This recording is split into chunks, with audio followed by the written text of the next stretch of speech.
जय श्री राधे गोविंद श्री हरिवंश। हमारी प्रिया जो हम सब पर अपनी कृपा दृष्टि सदैव बनाए रखे। आज हम इस वीडियो में ज्येष्ठ मास महात्म्य में अध्याय 6 सुनेंगे। इससे पिछले अध्याय में हमने रंभा व्रत का वर्णन और महात्म्य सुना। आज अध्याय 6 में इसके आगे का वृतांत सुनेंगे। आज का अध्याय शुरू करने से पहले सर्वप्रथम भगवान श्री गणेश जी हमारे इष्ट देव और हमारे सतगुरु देव भगवान के श्री चरणों में वंदन करते हैं और आज का अध्याय शुरू करते हैं।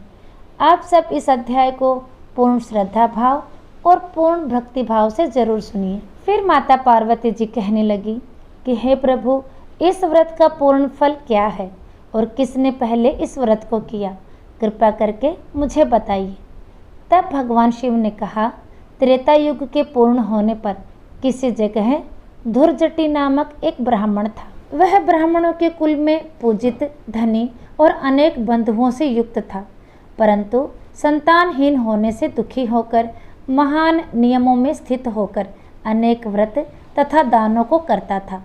इस प्रकार व्रत आदि करते हुए बहुत समय के पश्चात उसको एक मनोहर कन्या उत्पन्न हुई। जब पुत्री धीरे धीरे बड़ी होने लगी तो उसे विवाह योग्य देखकर वह ब्राह्मण अपनी स्त्री के साथ विचार करने लगा कि सुंदर कन्या को किसको दें, उसके समान कोई वर दिखाई नहीं देता। ऐसा विचार कर वर देखने के लिए वह एक गांव से दूसरे गांव तथा बहुत से नगरों में जाने के पश्चात राजाओं के मंडल में गया। अनेक क्षेत्रों में जाकर जब उस ब्राह्मण श्रेष्ठ को कन्या के योग्य वर ना मिला, तब शुद्ध आत्मा ऋषियों के तपोवन में प्रवेश किया। फिर उसने कौशिक ऋषि के आश्रम में एक श्रेष्ठ ब्राह्मण को देखा। उसका नाम शिव शर्मा था और उसके माता पिता नहीं थे। उसका दूसरा प्रसिद्ध नाम रूप राशि था। समस्त भूमंडल में उसके जैसा रूपवान और कोई नहीं था। उसी कारण से ऋषियों ने उसका नाम रूप राशि रख दिया था। धुर्जटी ने उन ऋषियों के पास जाकर अपना आशय प्रकट किया।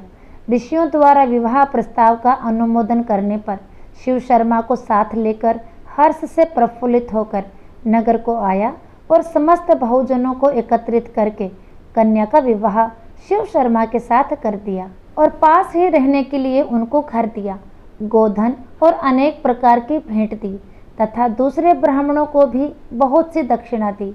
शिव शर्मा सहित सुशीला और गुणवती के साथ प्रपंच जनित अपूर्व सुख का आनंद करने लगा। इसके बहुत समय पश्चात काल से प्रेरित हो वह शिव शर्मा ब्राह्मण समिधा के निमित्त वन को गया और उस वन में एक वृक्ष की छाया में जाकर बैठ गया।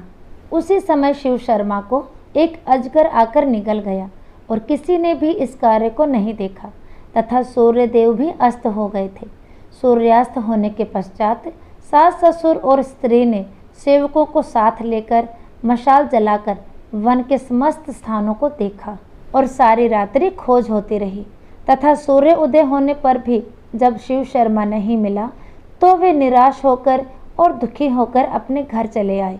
पतिव्रता गुणवती अपने पिता के घर में शोकाकुल होकर रहने लगी और नित्य देवताओं के पूजन में रत रहने लगी।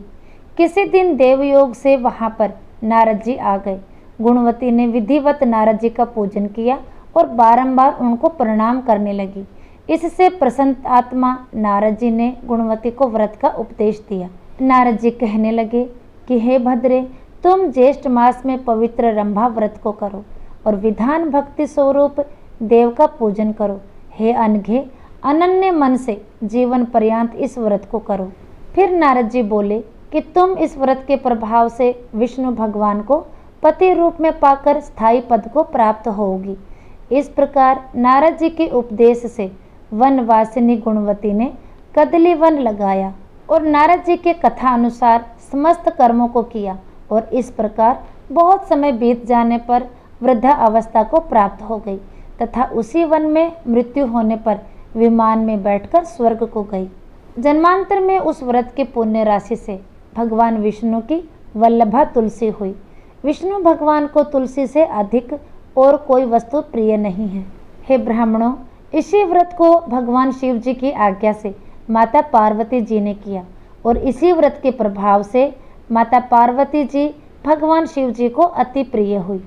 श्री स्कंद जी से इस ज्येष्ठ मास के श्रेष्ठ महात्म्य को सुनकर प्रसन्न होकर ब्रह्म ऋषियों ने पुष्पों की माला तथा भूषणों से श्री स्कंद जी का पूजन किया, जो स्कंद जी पार्वती जी के आनंद कंद और 6 मुखों को धारण करने वाले हैं।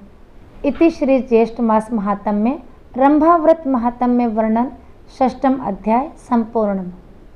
इसके आगे का वृत्तांत हम अगले अध्याय में सुनेंगे। आप सब उस अध्याय को भी जरूर सुनिए। तो आज का वीडियो यहीं तक, फिर मिलेंगे अगली वीडियो में। तब तक के लिए सभी को प्रेम भरी राधे राधे।